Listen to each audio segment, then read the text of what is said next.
Hello my viewers, if you're interested in buying a helmet like this, or maybe a life-size one, you can go over there and shop at greenguard.com. They have NCAA teams, they have NFL teams, they have all your favorite teams. They even have the teams that you don't like the Bengals, Browns, and Ravens. I don't know why anybody buy that, but they have that too if you want to buy it. So go over there and use my promo code PITSIN and go and shop some of your favorite football helmets now. Hello my viewers, welcome back to the channel. By the video title, you know what this video is about. The AFC North race. As you guys know, the Steelers are still top of the North after that big-time victory against the Bengals, dominating them, of course. Defense played well. Defense been playing pretty good the past 3 games. Because the Colts did a good job. Because the Chargers did a good job, of course, in that game. It's just the offense couldn't score, game been going. Eventually, you know, defense gets tired at the end of the game. But you watch that game from start to finish, you'll see the defense wasn't a problem in that game. And then in this game right here, defense did a good job as well. Kyle Duggar and Jalen Ramsey being the safeties over the top has been very good, helping the secondary out a lot. And we'll see what Asante Samuel is able to play this week, of course. But James Pierre, man, coming like stepping in right there the way he did and going against Jamar Chase, you know, T. Higgins and stuff like that, going out there and have to play against that, but he mostly on Jamar Chase. To go out there and play the way you played, it was very good. And then, of course, the scoop and score at the end just to put the icing on top of the cake. It was very good to see that, of course. James Pierre did a good job in that game filling in like that. And like, the Steelers finally utilized him when he specialized in, because the reason he'd been on the team, of course, here and there, he'd been on the practice squad back and forth. Remember, at one point, we tried to change him to like a zone corner. They like sitting in the zone and sitting in the coverage and have him like in the nickel spots. It's not really his specialty. He's better on the outside when he's playing man-to-man, when he's playing press coverage, when he's playing physical like that, because that's one thing he excels at like that. And he does a good job with that. Every time he's in those situations, he had made some big-time plays, nice plays, some pass breakups, of course, against Jamar Chase, and did a good job in keeping him to only 14 yards. He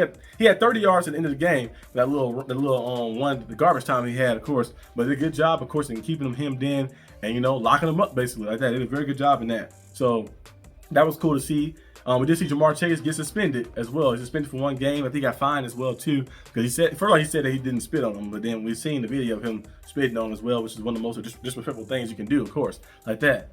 Yeah, Ramsey is never gonna let that one go. So Ramsey most likely going to be here next year in Pittsburgh. Luckily, we won't play the Bengals at all again, because they're not making the playoffs, so he won't be playing them in the playoffs. And then we already played both the games already, so luckily they won't be in proximity or anything like that, because they're right there something that you cannot forgive too often. So we'll see what happens, but yeah, that right there was crazy like that. I knew Jalen Ramsey was going to just go out there and just go crazy for no reason. The way he flinched back like that, I was like, what happened? I thought, did he spit on him or something like that? And they showed the HD footage, 4K, like the RDC World video, in 4K.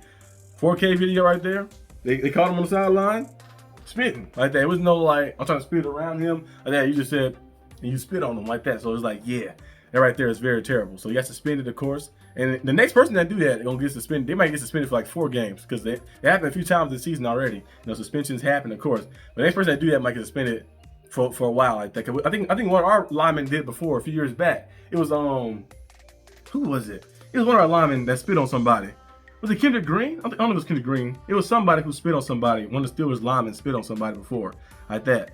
I remember TJ Watt got spit on by I think that's Taylor Lewan who did that too as well. So we had a few incidents, of course, of people spitting on stuff like that. But this season we're seeing a few of those moments like that, caught like that. So I think the next person that does that might get the book to them like that a little bit in NFL terms, of course, because they're like, I want to go ahead and nick it in the bud. I'm gonna go ahead and stop that from happening ever again. So you know that if you ever do this, you're gonna get suspended for this amount of games and get fined. Suspended where I paid for this amount of games. But that was crazy. The Bengals right now sitting, are they 4-7 now? I think they're 4-7. I think. Let me pull this up. I believe they're 4-7. Yeah, 3-7. My bad. Yeah, 3-7. The Bengals are 3-7 right now, and then you got, of course, the Browns at 2-8. Shedeur Sanders came in, threw him into the fire. They threw him into the fire right there. They threw him right in. Of course, that's crazy. They said that he never had any first-team reps with the offense, but not even like a little bit. And we've been hearing a lot of different quarterbacks who played in the league. The Cam Newton said when he was playing, he said even MVP Cam. He said I was MVP. We were still giving Derrick Anderson a few reps like that. So just in case something happened, of course, like that. Just like the 49ers, Brock Purdy, Mac Jones. Mac Jones was getting reps, of course. Mac Jones knew about the offense, and while he got in, he was easily go in like that and go out there and play like that, being there too as well. So that right there is crazy. They said, like he said, since he got drafted, he have not played with these guys. They said they didn't know his cadence or his snap count or anything like that. So that right there is very crazy, of course. Like, I'm not saying you give him like 50% of the snaps, but you at least give him like a few here and there. But like, okay, we running like some plays. Let's try to give him 2 or 3 like here and there, like 2 reps here and there. 3 reps here and there so he can get a little comfortable. So just in case something does happen. Because now he's third string quarterback. I understand him not getting that much, of course. But as a second string quarterback, just in case, because he's like, we already lost Flacco, he's left. And Dillon Gabriel got banged up a few times a few weeks ago like that. When he played against the Steelers, he got banged up. He got banged up a little bit against the Vikings a little bit. So like he got a little slow. So he's like, just in case things happen, of course, like that. I still don't know why they was doing a play where they had him running like that. They had Dillon Gabriel do some outside run, which was not his game like that. And he got squished and destroyed. So the Browns, I don't know what's going on with them. They have bad management. They throwing those rookies out there. Dillon Gabriel out there to the fire. You had no receiver depth. You have Jerry Jeudy, of course, but no receiver depth really. The tight ends are all right, of course, as well. David Njoku dropped a lot of passes. O-line looked banged up and jacked up, so you threw him out there to the fire as well. Haven't looked the best. He had to win, I think, 1 game. They haven't looked the best, of course, overall. Then you throw Shedeur Sanders out there to the fire as well. So they've been mismanaging both of these rookies. And both of these guys could possibly go somewhere else and be good players, I think. I think they got a different organization or a system or coaching staff organization that actually builds them up. Like that. So they've been mismanaged, both of the guys, Dillon Gabriel and Shedeur. So we'll see what happens with the Browns like that. I think Shedeur probably be starting this week since Dillon Gabriel got concussion. They put him in harm's way. Like that. I still know they ran that play for him, but they did. So we'll see Shedeur Sanders probably starting this week. But the Browns are out of it. They eliminated from contention already, I think. See that 2-8. There's no possible way for them to, even if they won out, they still wouldn't make it because they lost too many division games. And also, the different things that happened, of course. So they already eliminated basically for contention.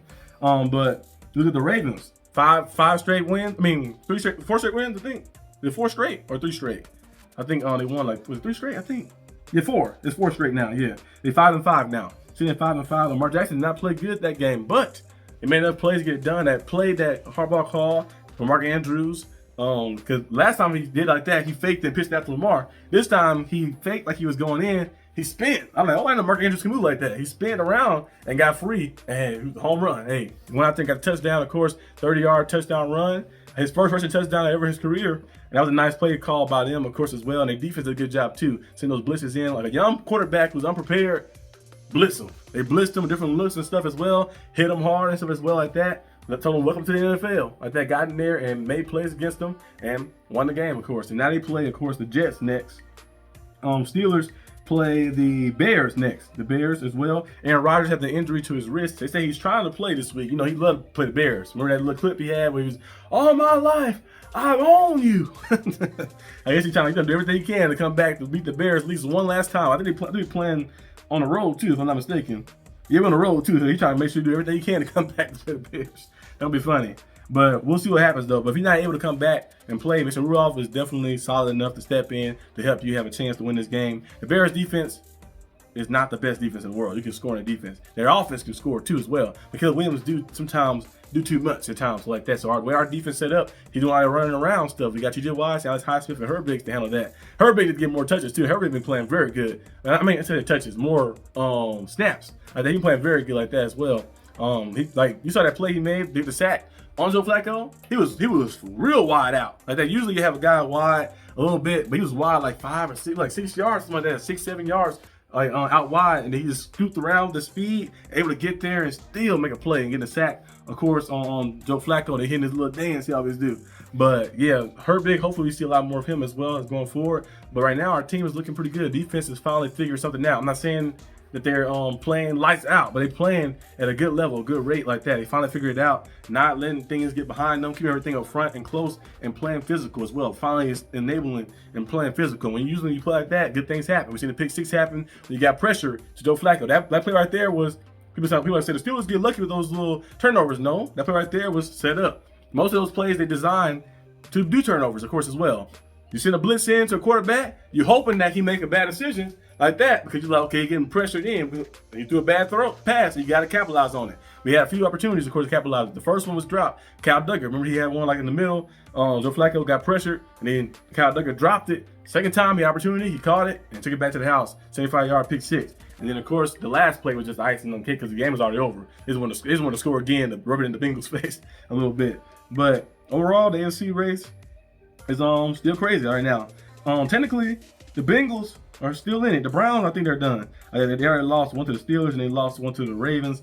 And I think they lost to the Bengals as well. So they're 0-3 in the division. So they might be done, actually, I think. So we'll see what happens, of course. But I think the race right now is very interesting because you're looking at The Ravens, 5-5. They play the Patriots this year too as well. They got to play the Jets, of course. And every game is not just guaranteed. I think the Ravens should beat the Jets, but you never know. Like you've seen, of course, the game became very crazy and intense. Them playing against the Browns like that. Division games are different, but they should beat the Jets like that. The Jets look bad. And Tyrod Taylor is playing this time, so they might look a little better offensively, but they look bad though still. So they'll probably win that game. Steelers to make sure they win against the Bears. That'll be a tough game, of course, because you're playing the Bears, who are #1 seed in the NFC North. And so yeah, we'll see what happens in those matchups. But that's all I have for this video. Hope you guys enjoyed this video. If you did like this video, like and subscribe for more content. And I'll see you guys next time on the channel. Peace out.